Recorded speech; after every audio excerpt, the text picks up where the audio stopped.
रात के ठीक 2 बज रहे थे।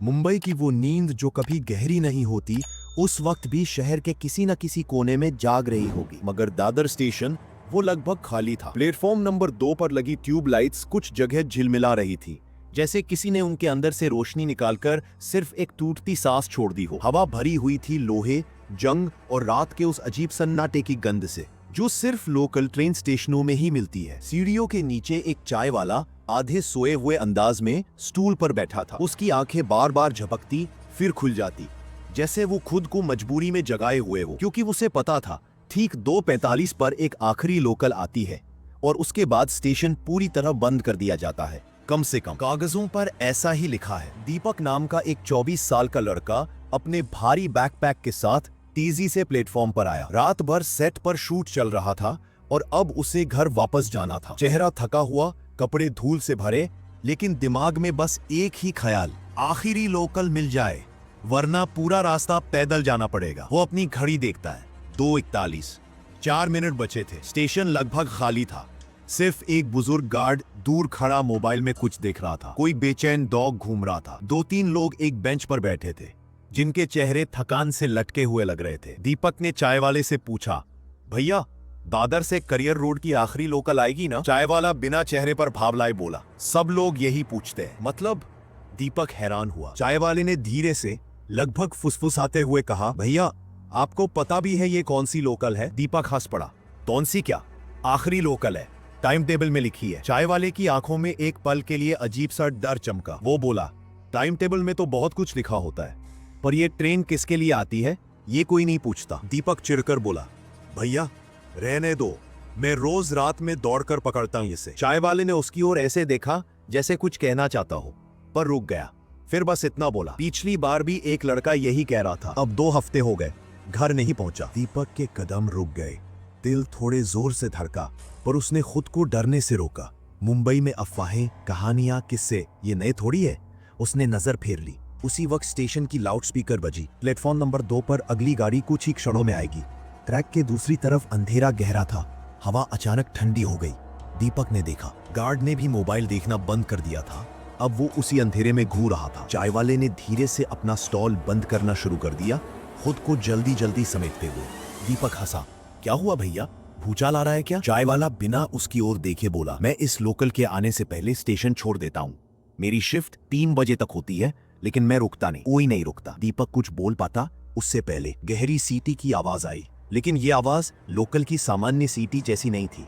ये आवाज थोड़ी भारी, थकी हुई और बहुत पुरानी सी लगी। सामने दूर टनल से रोशनी उभर रही थी, पर वो रोशनी भी पीली नहीं थी, बल्कि हल्की नीली, मटमैली जैसी, जैसे किसी पुराने ट्यूबलाइट का आखिरी दम। धीरे धीरे धातु के घिसटने की आवाज आने लगी। गाड़ी पास आ रही थी। दीपक ने अपनी बैग ठीक की, आगे बढ़ा। वो खुश था कि लोकल मिल गई, लेकिन जैसे ही ट्रेन साफ दिखाई देने लगी, उसके कदम वही जम गए। ये ट्रेन बाकी सभी लोकलों जैसी नहीं थी। इसके डिब्बे काले पड़े हुए थे, पेंट उखड़ा हुआ था, सीढ़ियां जंग लगी हुई, खिड़कियों पर लोहे की सलाखें टेढ़ी मेढ़ी थी और अंदर कोई रोशनी बिल्कुल नहीं। सिर्फ इंजन के ऊपर वो नीली हल्की रोशनी टिमटिमा रही थी, जैसे मरने से पहले मशाल की आखिरी सी सांस। सबसे अजीब बात, इस पूरे ट्रेन में एक भी यात्री नहीं था। दीपक ने आसपास देखा, वो बेंच वाले लोग कब गायब हो गए पता ही नहीं चला। चाय वाला भी भाग चुका था। गार्ड स्टेशन छोड़ चुका था।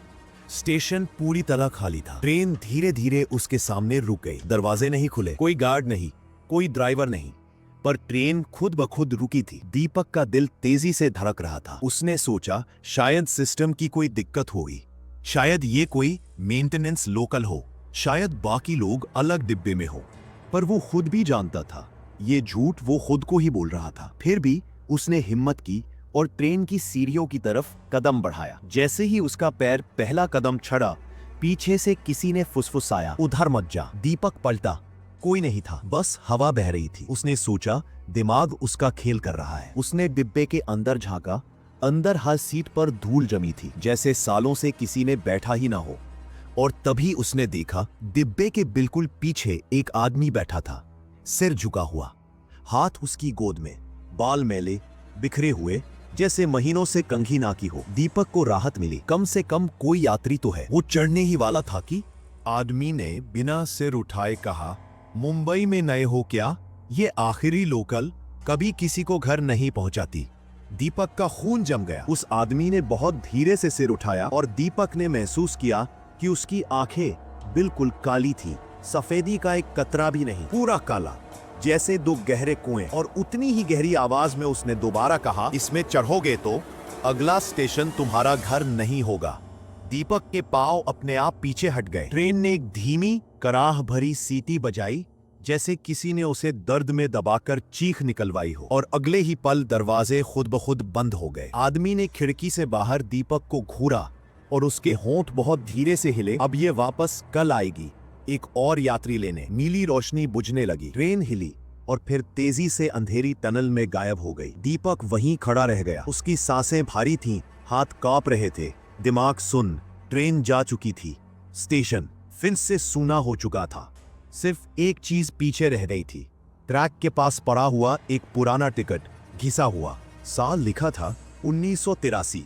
दीपक समझ गया, ये लोकल सिर्फ देरी से आने वालों को ले जाती है और उन्हें कहीं लेकर जाती है जहां से वो कभी वापस नहीं आते। उस रात दीपक किसी तरह दादर स्टेशन के बाहर पहुंच गया, लेकिन उसका दिल अब भी उतना ही तेज धड़क रहा था। सड़क पर कुछ कैब्स खड़ी थीं, पर अजीब बात यह थी, किसी भी कैब ड्राइवर की नजर दीपक पर नहीं पड़ रही थी, जैसे वो उनके लिए दिखाई ही नहीं दे रहा हो। दीपक ने हाथ हिलाया, आवाज दी, भैया अंधेरी चलोगे? कैब वाला बिना उसकी ओर देखे गाड़ी स्टार्ट करके निकल गया। दीपक ने चौंक कर अपने हाथ देखे, कपड़े देखे, सब कुछ सामान्य था, पर लगता ऐसा था जैसे लोग उसे नोटिस ही नहीं कर पा रहे। वो घबराकर सड़क के किनारे बैठ गया, मोबाइल निकाला और अपने चेहरे पर फ्रंट कैमरा ऑन किया। स्क्रीन एक पल को काली झिलमिलाई और फिर उसके पीछे वही नीली रोशनी दिखाई दी। वही रोशनी, वो आखिरी लोकल वाली। दीपक झटका खाकर पलटा, पीछे कुछ नहीं था, सिर्फ खाली सड़क। उसका हाथ कांपने लगा। मोबाइल स्क्रीन फिर झिलमिलाई। इस बार स्क्रीन पर ट्रेन की खिड़कियों की परछाई उभरने लगी और धीरे धीरे उस खिड़की में वही काली आंखों वाला आदमी नजर आया। उसकी आंखें दीपक को ही देख रही थी, सीधे, गहरी, बिना पलक झपकाए।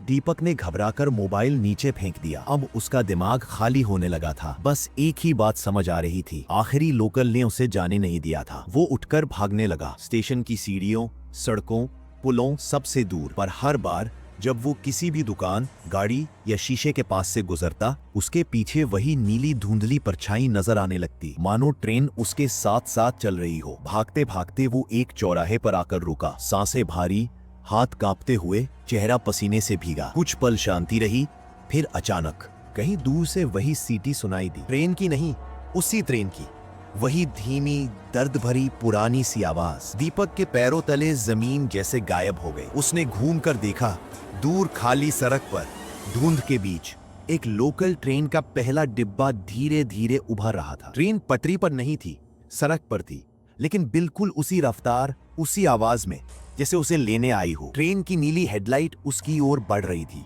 और ट्रेन के भीतर सभी खिड़कियों पर काले चेहरे झुककर उसे देख रहे थे। दीपक पीछे हटते हुए गिर पड़ा। उसके कानों में सिर्फ एक आवाज गूंजी, वही आदमी की, वही डिब्बे के पीछे बैठा यात्री।